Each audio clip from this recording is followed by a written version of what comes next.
Jumpa kembali di MTD Inspiration of Life. Pagi ini kita mau sharingkan teman-teman dengan tema hidup benar adalah hidup dalam roh dan kebenaran.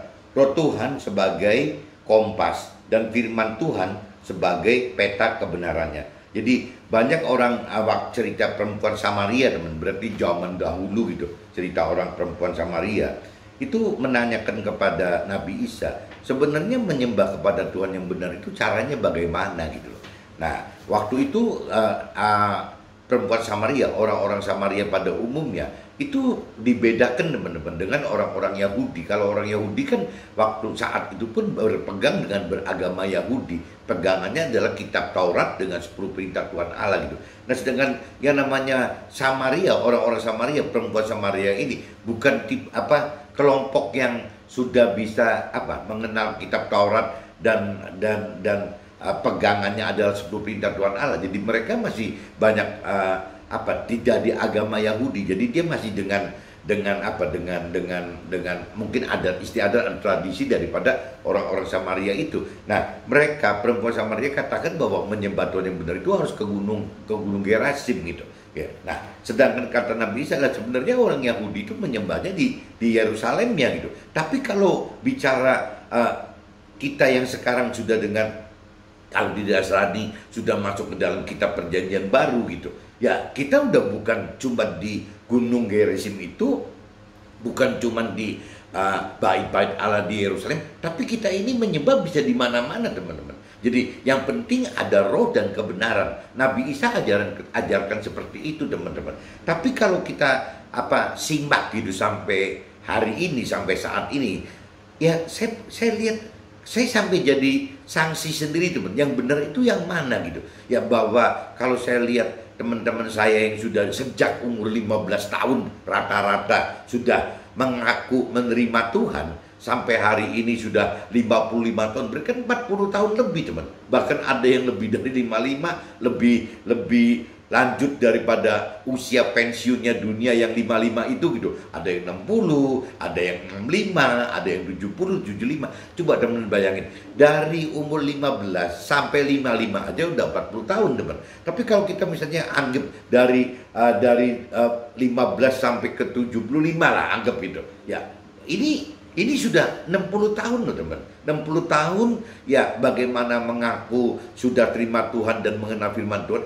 Tapi kelakuannya bukan cuma perempuan saja, yang namanya laki-lakinya pun gitu. Ya kelakuannya tidak beda dengan perempuan Samaria yang diceritakan dalam firman ini teman-teman. Gak ada beda gitu. Jadi ceritanya kembali lagi ya bagaimana caranya di kitab Yohanes ini bahwa diceritakan bahwa perempuan Samaria itu ya wajar saja tidak mengenal, tidak mengerti bagaimana menyembah Tuhan dengan benar, kan wajar-wajar aja karena dia tidak beda posisi dengan posisi kita sekarang teman-teman. Kalau kita posisi sekarang, kita sebut teman-teman saya yang 15 dari umur 15 sudah terima Tuhan, dia kan sudah punya modal gitu, bahwa yang namanya firman Tuhan, kitab sucinya sudah mengajarkan bahwa nah ini perintah peraturan Tuhannya seperti ini, janji-janji Tuhan itu seperti ini gitu loh, yang namanya rancangan dan tentang Tuhan seperti ini, semua kan sudah tercantum di dalam firman Tuhan teman-teman.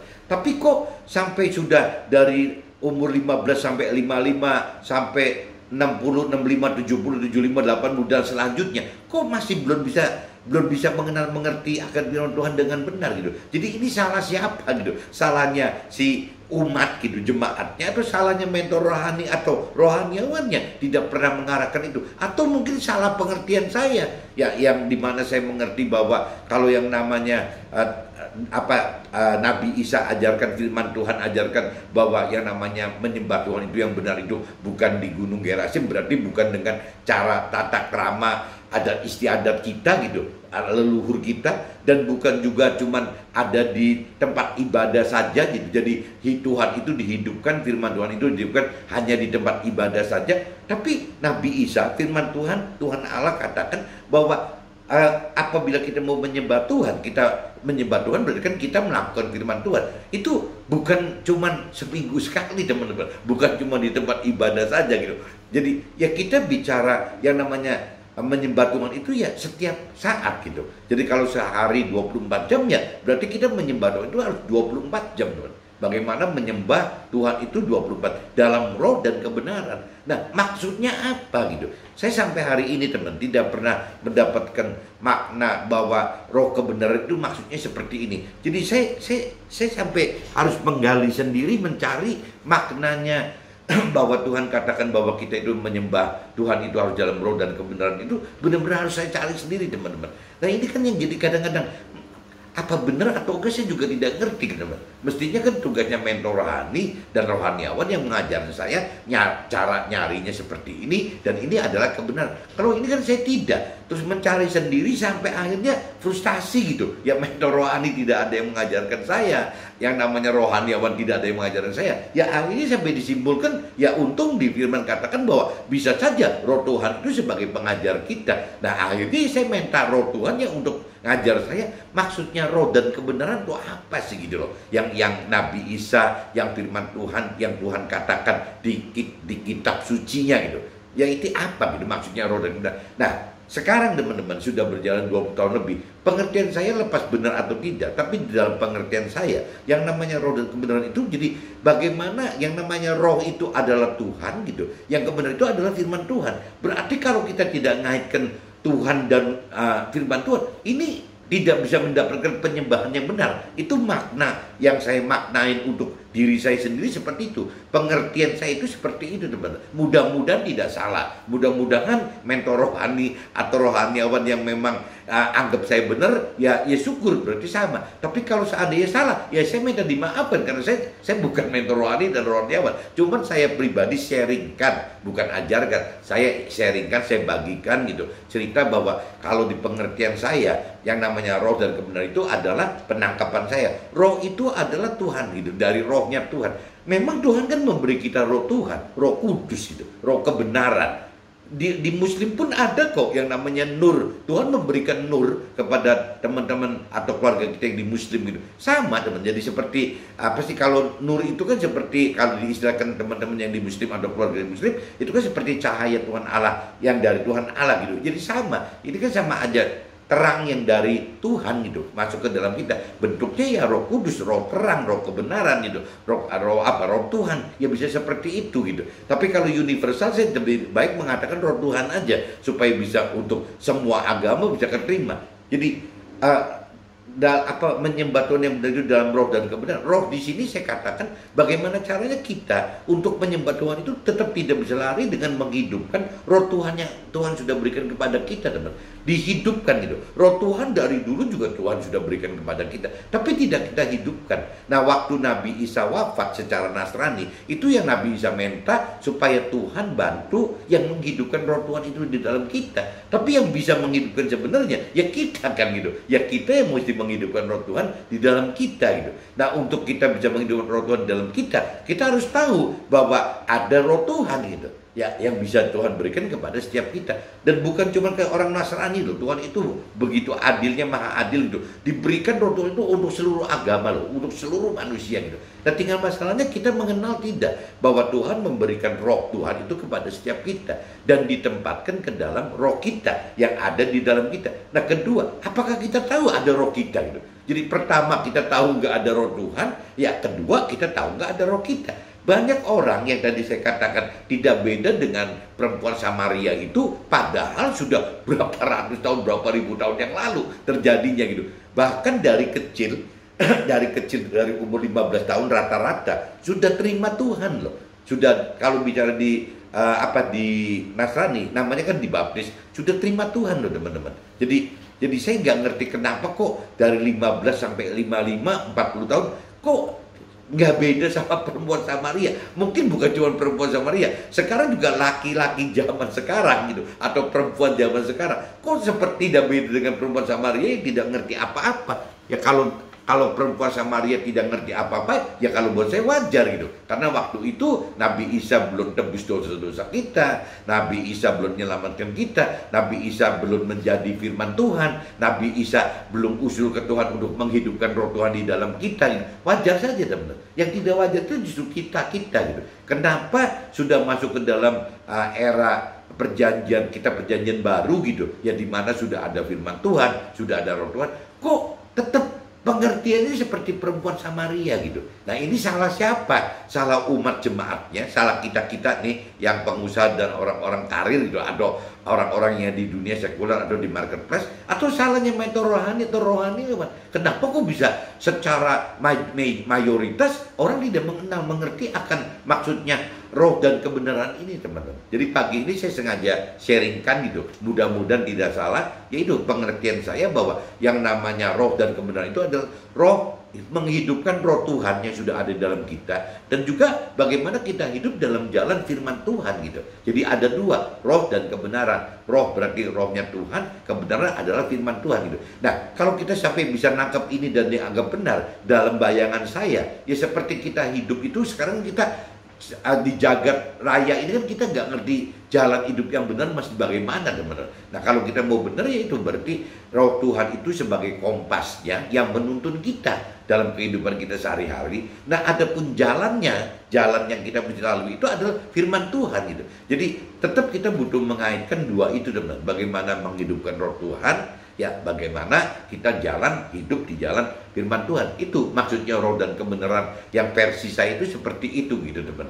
Jadi kalau kita zaman sekarang kita hidup hanya dengan firman Tuhan tanpa roh Tuhan, itu akhirnya jadi teologi, jadi teori rohani, jadi logos, cara baku, hukum gitu. Terlalu susah, teman. Jadi tapi kalau begitu firman Tuhan ini dihidupkan gitu dengan roh Tuhan, firman Tuhan katakan ini berubah menjadi rema, teman.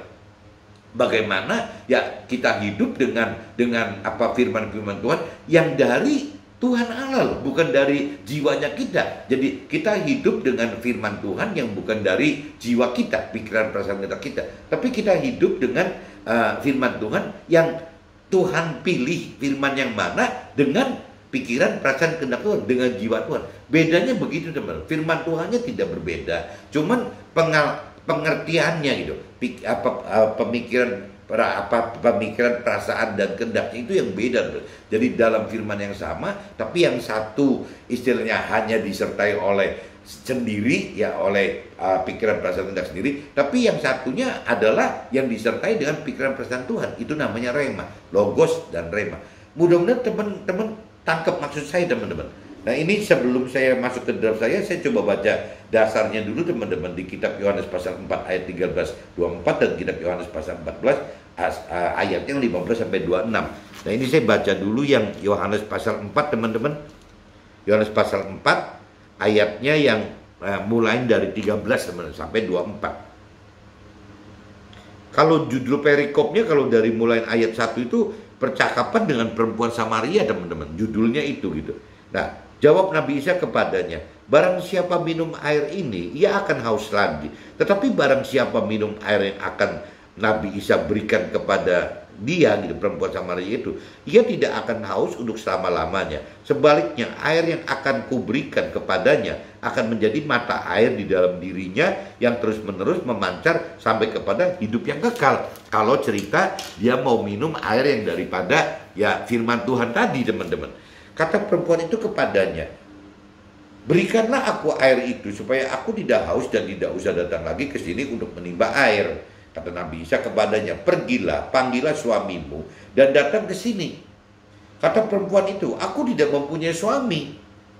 Kata Nabi Isa kepadanya, tepat katamu bahwa engkau tidak mempunyai suami, sebab engkau sudah mempunyai 5 suami dan yang ada sekarang padamu bukanlah suamimu. Dalam hal ini engkau berkata benar. Nah ini jadi si perempuan Samaria itu dinubuatin Nabi Isa seperti itu gitu. Ya si perempuan Samaria tidak ngaku tidak bersuami, padahal Nabi Isa tahu bahwa suaminya itu seolah-olah sudah 5 plus 1 gitu. Benar 5 kan? Iya ada 5 tuh. Sebab engkau telah mempunyai 5 suami dan yang ada sekarang padamu bukanlah suamimu. Dalam hal ini engkau berkata benar gitu.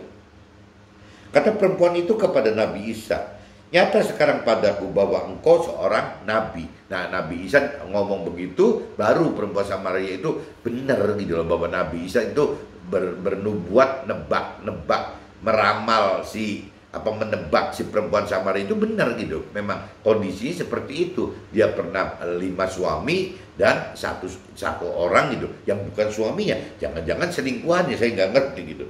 Nah, nenek moyang kami menyembah di atas gunung ini, tetapi kamu katakan bahwa Yerusalemlah tempat orang menyembah. Nah, mulai perempuan Samaria itu karena memang bukan orang Yahudi, jadi perempuan Samaria itu ya hidup dengan adat istiadat leluhurnya zamannya mereka. Mungkin jangannya dewa-dewa itu, teman. Nah, adat leluhurnya si perempuan Samaria mengajarkan kalau mau menyembah kepada itu harus naik ke gunung, teman.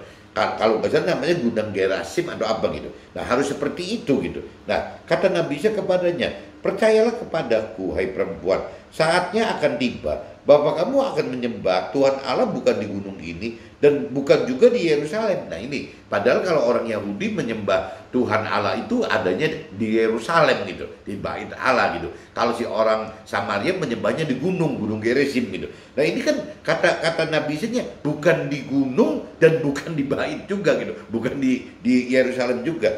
Kamu menyembah apa yang tidak kamu kenal, kami menyembah apa yang kami kenal, sebab keselamatan datang dari si bangsa Yahudi.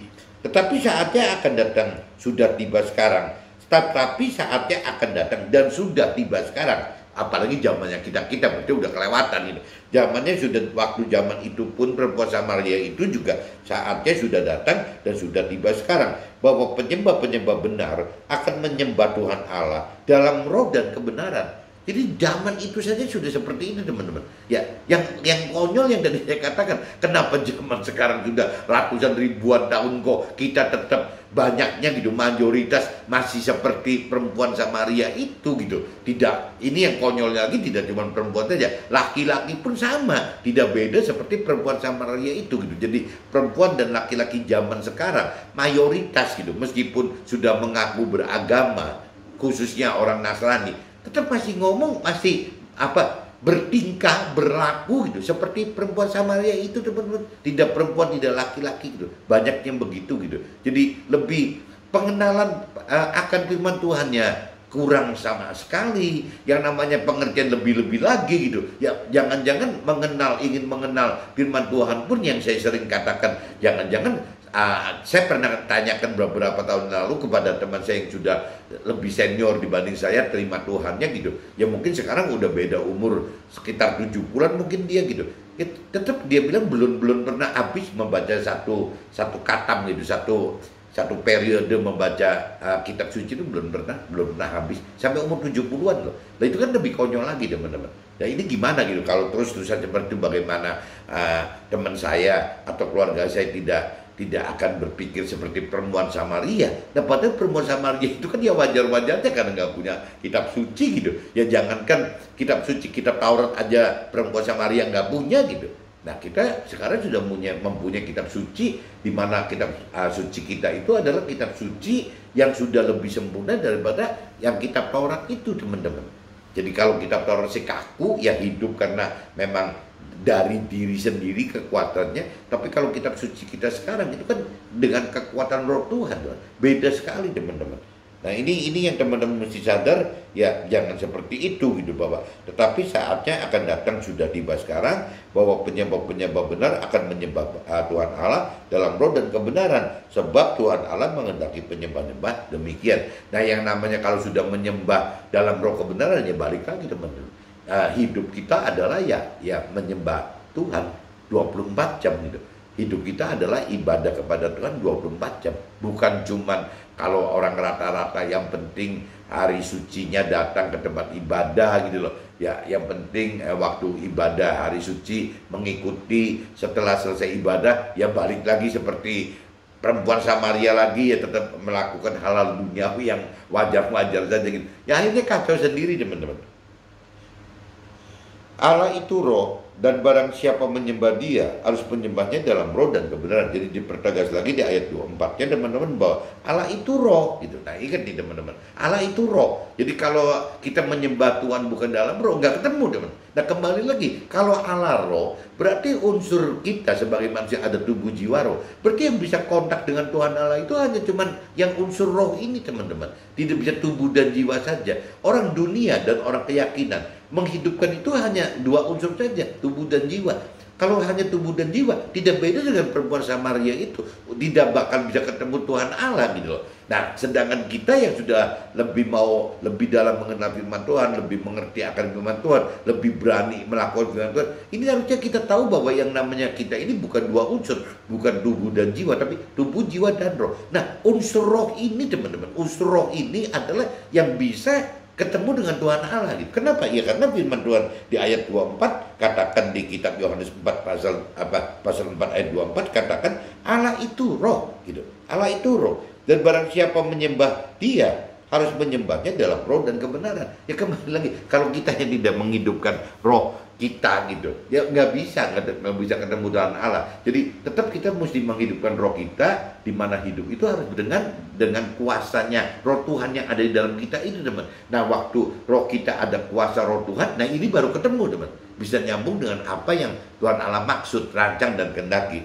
Ini saya baca di kitab Yohanes pasal 4 13 sampai 24, dan sekarang saya sambung lagi aja teman-teman langsung di kitab Yohanes pasal 14 teman-teman. Yohanes pasal 14 ayat 15 sampai 26 teman-teman.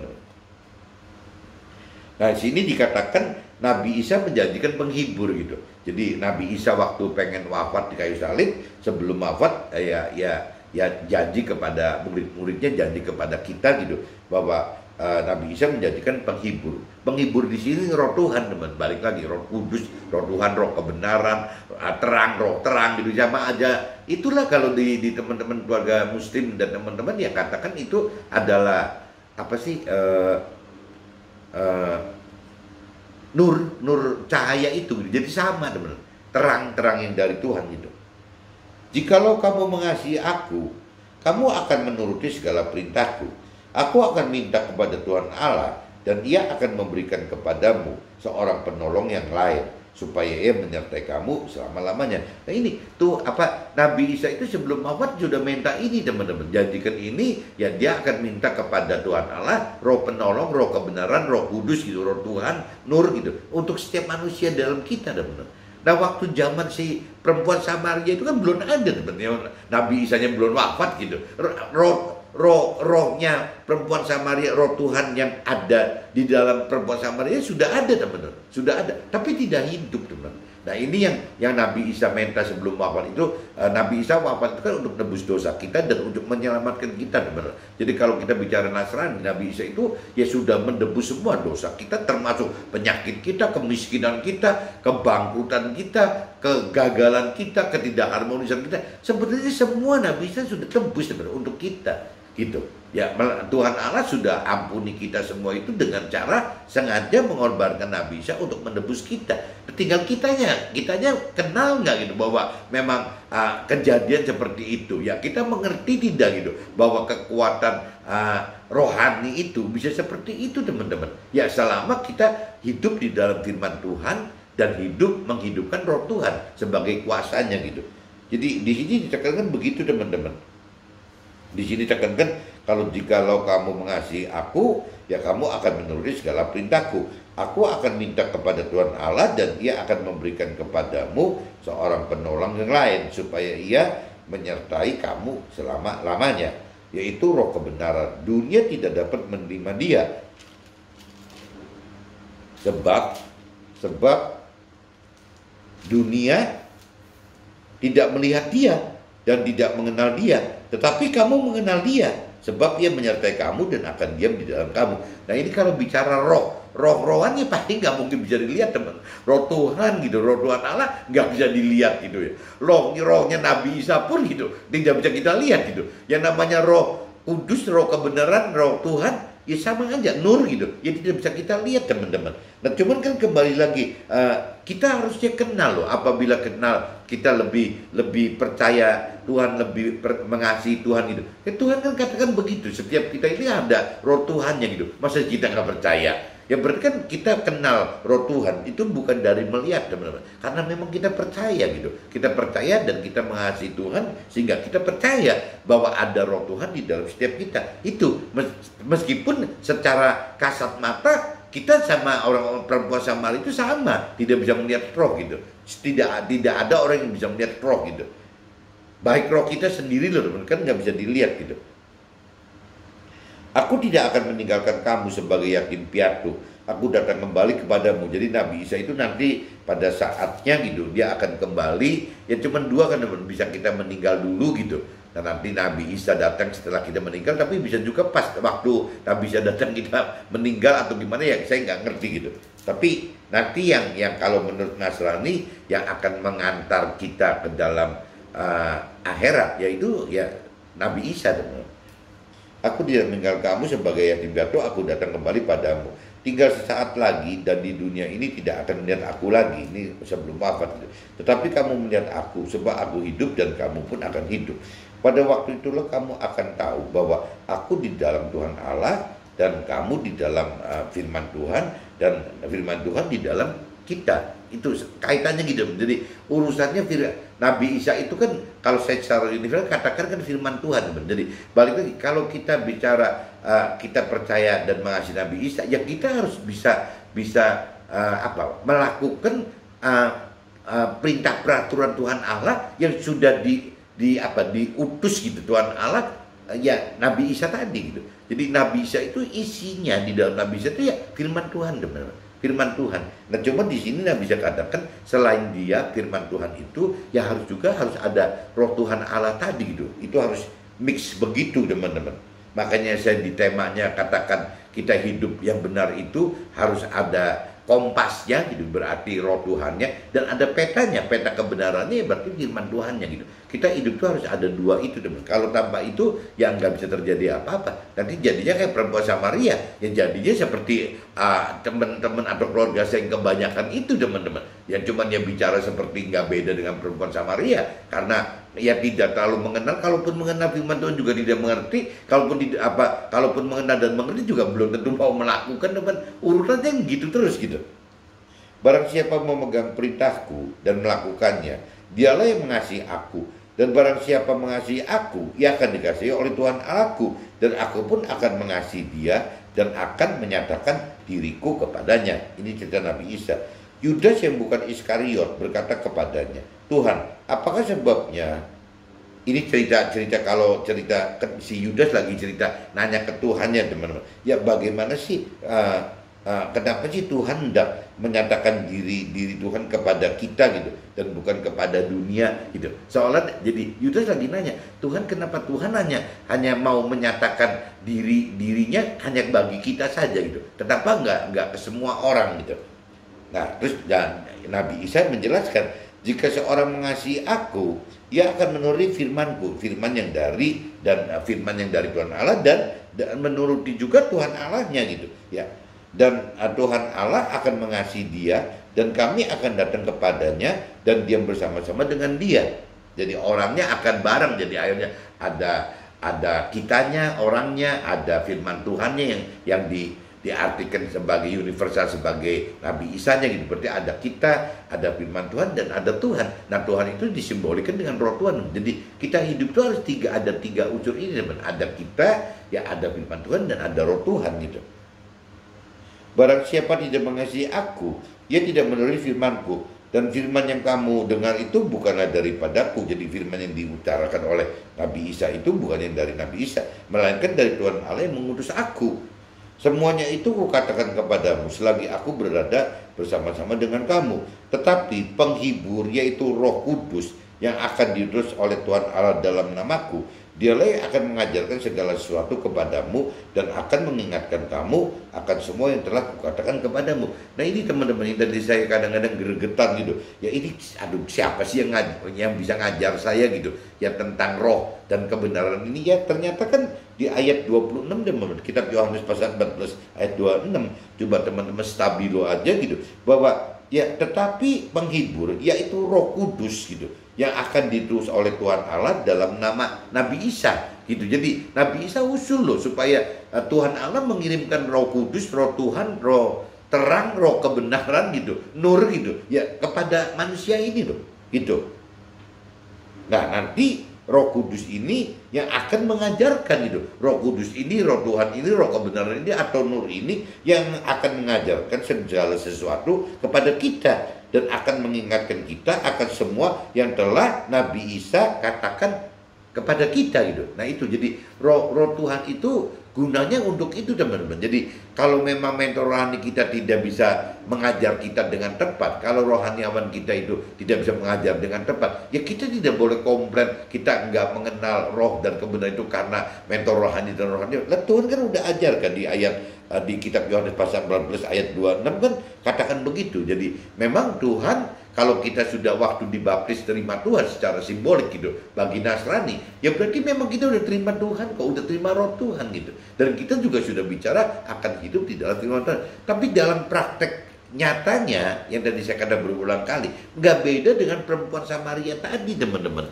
Tidak melakukan apa-apa gitu. Ya cuman ya tetap aja hidupnya seperti si perempuan Samaria. Seperti orang Yahudi pun tidak gitu. Orang Yahudi itu kan punya kitab Taurat gitu, 10 perintah Allah. Jangan-jangan lebih bagus loh daripada kita-kita yang tidak melakukan apa-apa gitu. Ya kita tidak beda dengan perempuan Samaria yang nggak punya pegangan apa-apa. Ya cuma punya adat istiadat leluhur bahwa harus begini, harus begitu, tanpa ada apa-apa. Kalau si orang Yahudi masih mending loh, masih ada kitab Tauratnya. Meskipun kitab Taurat itu kalau kita compare dengan zaman sekarang, itu sudah kurang sempurna lagi teman-teman. Makanya Nabi Isa datang itu dengan diutus Tuhan Allah, diberikan firman Tuhan Allah dan roh Tuhan. Nah ini untuk menyempurnakan kitab Taurat orang Yahudi tersebut teman-teman.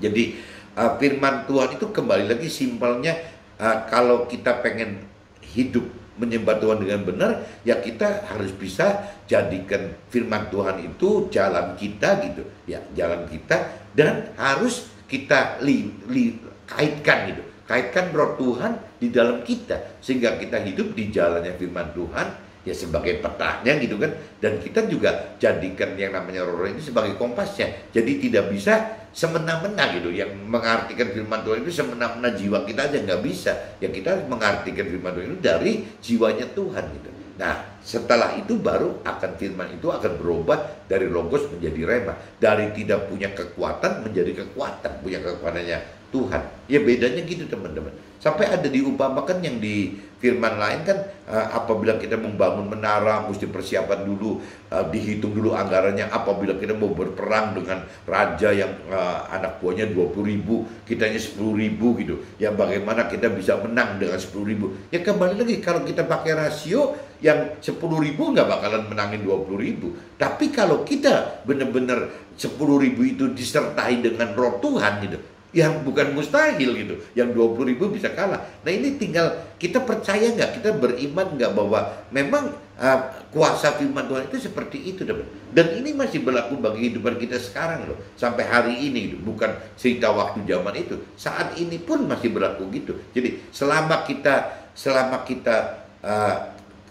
hidup, baik itu kerja atau hidup gitu, atau kalau pengusaha berarti berusaha, orang karir itu berkarir gitu. Selama kita mengadakan aktiviti usaha, karir dan hidup kita bersama dengan roh Tuhan, itu tidak ada yang barang mustahil teman.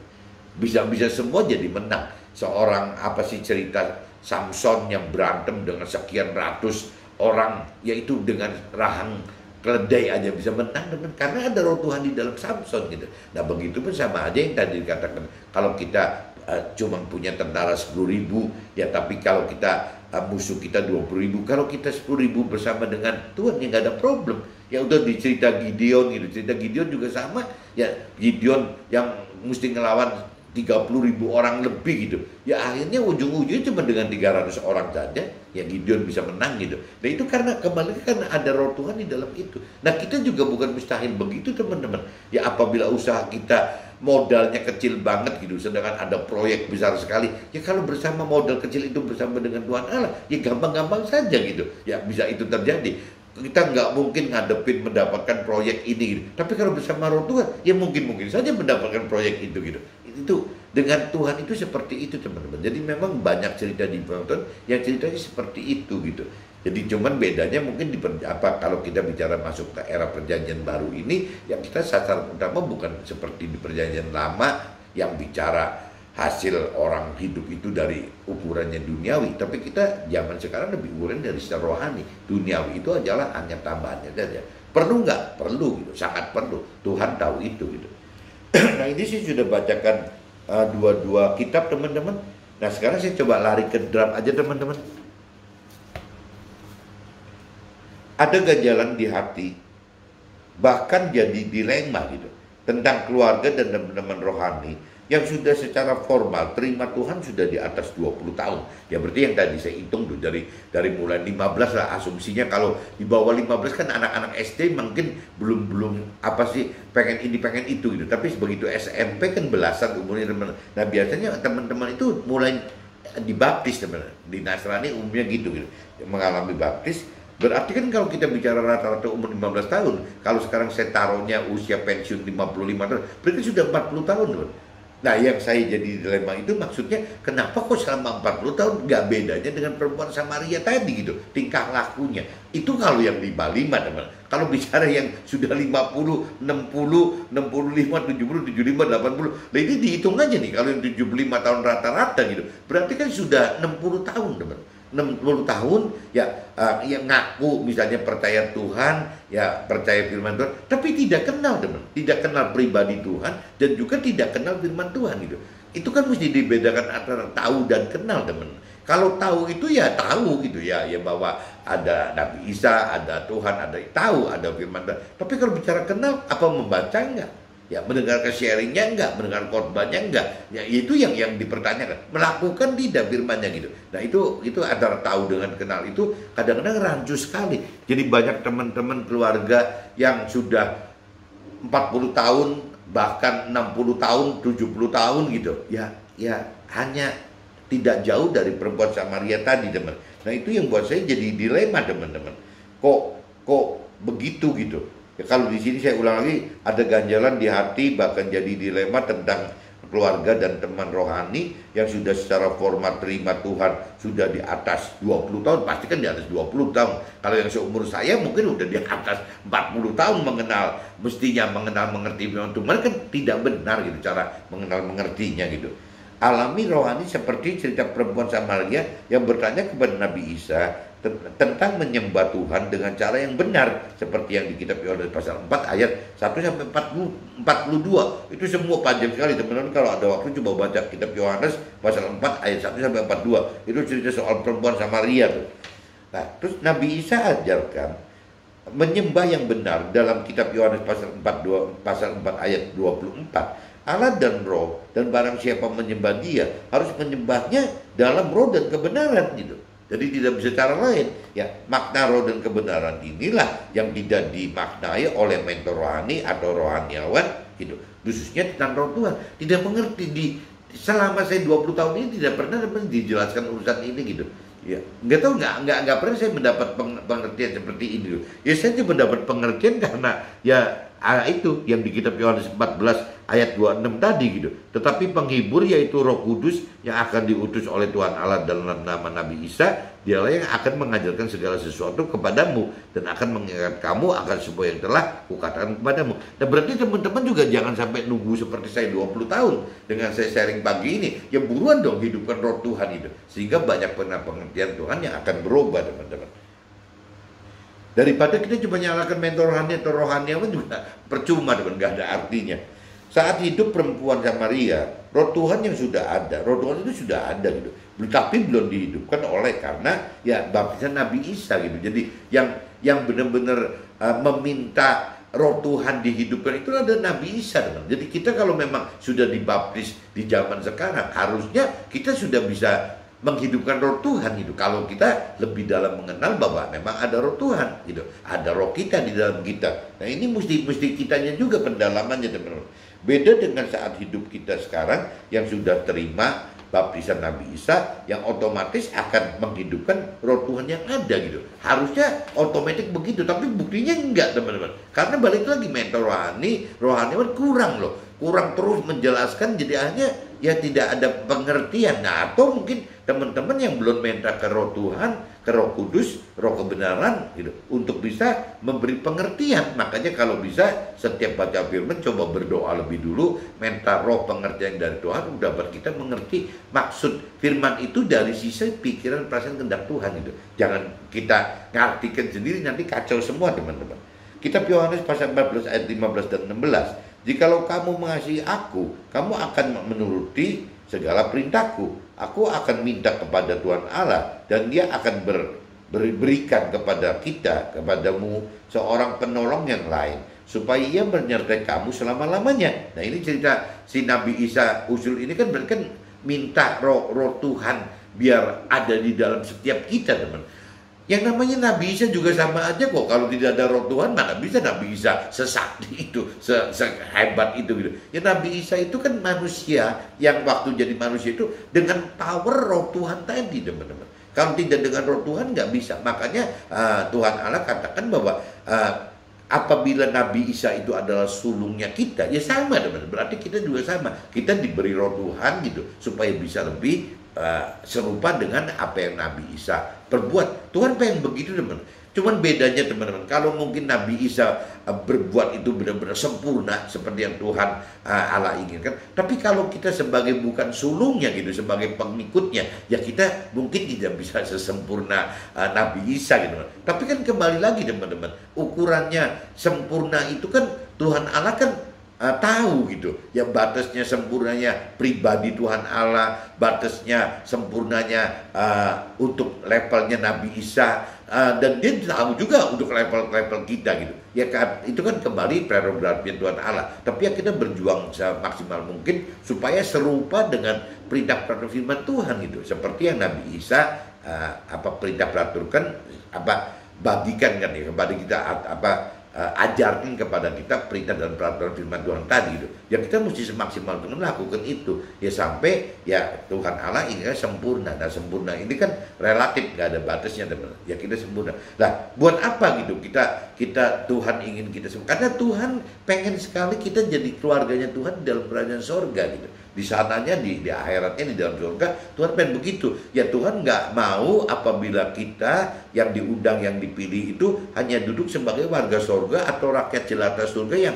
biasa-biasa aja gitu. Teman butuh kita untuk menjadi keluarga Tuhan di dalam kerajaan surga. Nah, caranya gimana ya? Caranya tadi, teman, bagaimana hidup dengan melakukan hidup dengan benar gitu ya. Dalam arti kata menyembah Tuhan dalam roh dan kebenaran. Nah, di luar itu ya Tuhan juga pengen kalau sampai misalnya kita bisa melakukan, bukan cuma melakukan saja, tapi kita juga bisa mengajarkan firman Tuhan dalam arti kata kita untuk orang-orang di market atau di marketplace dan dunia sekuler ini, ya kita bukan mengajarkan teori rohani atau teologi, tapi kita memberitakan, menyaksikan kehidupan kita bersama Tuhan, teman. Ya kita saksikan itu sudah kategorinya mengajarkan. Nah, waktu kita mengajarkan itu, memberitakan lewat kesaksian itu Tuhan bilang ya sudah bisa masuk menjadi keluarga Tuhan di dalam surga. Nah, tinggal kembali kita percaya nggak itu kata firman gitu. Kalau kita percaya kita jalankan, nggak percaya ya kita berdoa, ya minta roh Tuhan, Roh Kudus memberikan satu pengertian kepada kita itu benar atau tidak sih gitu ya, bahwa ada janji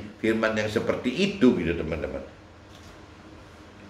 Jadi kembali lagi, teman-teman, ya tadi dikatakan kalau cerita kita bicara sudah dibaptis dalam nama Nabi Isa itu mestinya kita udah punya power untuk pasti yang mendapatkan roh Tuhan tadi, teman-teman.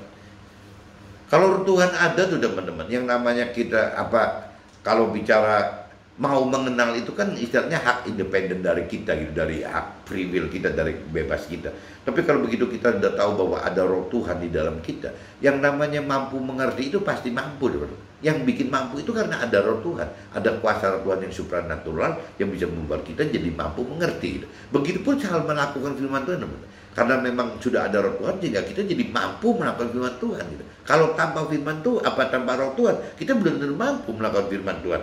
Karena ada roh Tuhan itu, karena ada kuasa supranatural dari Tuhan, akhirnya kita mampu melakukan firman Tuhan. Akhirnya kita mengerti firman Tuhan karena roh Tuhan, dan kita mampu melakukan firman Tuhan karena roh Tuhan juga. Makanya roh Tuhan itu adalah kuasa, sebagai kuasa kita untuk bisa mampu mengerti dan melakukan firman Tuhan. Waktu kita mampu melakukan, ya pasti karena kita memiliki iman yang tinggi, teman-teman. Iman percaya kepada Tuhan yang lebih tinggi lagi, makanya kita jadi mampu dan mau gitu melakukan itu, teman-teman.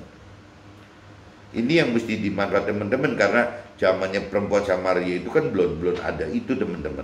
Nah, kitab Yohanes pasal 14 ayat 23, jawab Nabi Isa, jika seorang mengasihi aku, ia akan menuruti firmanku, dan Tuhan Allah akan mengasihi dia, dan kami akan datang kepadanya dan diam bersama-sama dengan dia. Ya itu jadi balik lagi, teman. Jadi kalau kita universekan Nabi Isa itu kan firman Tuhan. Jadi istilahnya kalau kita yang Tuhan mau itu kan ada kitanya, teman-teman, ada kitanya gitu, ada firman Tuhannya, dan ada Tuhan Allahnya gitu. Nah kalau firman Tuhan itu kan apa secara universal saya katakan identik dengan Nabi Isa. Jadi seolah ada kita, ada Nabi Isa, dan ada Tuhan Allah gitu. Tapi kalau di dalam kita di dunia berarti ada kita kan yang di dunianya gitu. Ya ada firman ada Nabi Isa itu berarti kan ada firman Tuhannya, dan ada Tuhan Allah itu ada roh Tuhannya. Jadi gitu. Nah ini kita ngeblend jadi satu benar. Jadi kita hidup yang benar itu adalah ada kita, ya ada firman Tuhan dan ada roh Tuhan. Itu yang benar begitu teman-teman. Nah firman tadi katakan kalau di akhiratnya berarti ada kita, ada Nabi Isa, ya ada Tuhan Allah gitu. Kalau di akhiratnya. Tapi kalau di dunianya ya itu ada kita, ada firman Tuhan, ada roh Tuhan. Roh Tuhan berarti dari Tuhan Allah, ya namanya firman Tuhan berarti pengganti Nabi Isa, kita, ya kita dalam arti kata kita 3 unsur tadi, ada tubuh, jiwa, dan roh itu. Kurang lebih gambarannya seperti itu teman-teman. Hidup dalam roh dan kebenaran adalah hidup bersama roh Tuhan sebagai kompas dan dalam firman Tuhan sebagai petanya. Nah ini istilah saya sendiri teman-teman. Jadi yang penting teman-teman asal tahu, kalau saya ibaratkan bahwa jika kita sudah lebih dalam mengenal firman Tuhan, mau mengenal firman Tuhan, maka Tuhan akan memampukan kita mengerti akan firman Tuhan, dan Tuhan akan memampukan kita dalam melakukan firman Tuhan. Ya otomatis ya kita akan makin sempurna, makin serupa seperti Nabi Isa, makin sempurna seperti yang Tuhan Allah kehendaki gitu teman-teman. Ya kita akan terus mengalami seperti itu terus teman-teman. Nah ini jelas-jelas di sini ya balik lagi, kalau kita mau terus serupa untuk bisa lebih serupa dan lebih sempurna ya tidak jauh-jauh teman-teman. Bagaimana kita hidup itu kembali lagi, bagaimana kita hidup dengan benar-benar di jalan firman Tuhan gitu. Ya firman Tuhan, kalau firman Tuhan itu dianggap jalan, dianggap peta gitu teman, tanpa ada kompas, ini juga bisa bikin sesat teman. Bisa tersesat meskipun kita sudah punya petanya gitu. Nah makanya di sini mesti kita berani hidupkan juga roh Tuhannya. Nah roh Tuhan ini sebagai kompasnya teman. Jadi waktu kita hidup dalam roh dan kebenaran, kita memiliki peta gitu, peta kehidupan kita, peta kebenaran hidup kita itu berupa firman Tuhan, dan kita mempunyai kompas teman. Kompas itu adalah ya alat untuk bagaimana kita tidak tersesat gitu. Ya kalau kita ada ada peta kebenaran hidup tapi tanpa ada kompas kebenaran hidup, ini namanya peta ini bisa menyesatkan kita teman. Dan justru ini butuh sekali ada firman Tuhan sebagai peta kebenaran kita, dan kita juga butuh sekali kompas gitu sebagai ya roh Tuhannya. Jadi akhirnya firman Tuhan ketemu dengan roh Tuhan. Nah ini baru teman, baru ketemu jalan bagaimana bisa masuk ke dalam hidup yang dalam roh dan kebenaran. Menurut pengertian saya seperti ini. Jadi butuh dua, butuh firman Tuhan sebagai petanya, butuh roh Tuhan sebagai kompasnya gitu. Nah ini yang akan ngeblend, ya kita nyampe seperti yang Tuhan rancang dan kehendaki. Mudah-mudahan teman-teman bisa nangkap maksud saya teman-teman. Jadi pagi ini saya bikin temanya seperti itu. Hidup benar adalah hidup dalam roh dan kebenaran, ya. Roh Tuhan sebagai kompas kita, kebenaran hidup kita, dan firman Tuhan sebagai peta gitu, peta kebenaran hidup kita. Oke teman-teman, see you, bye-bye.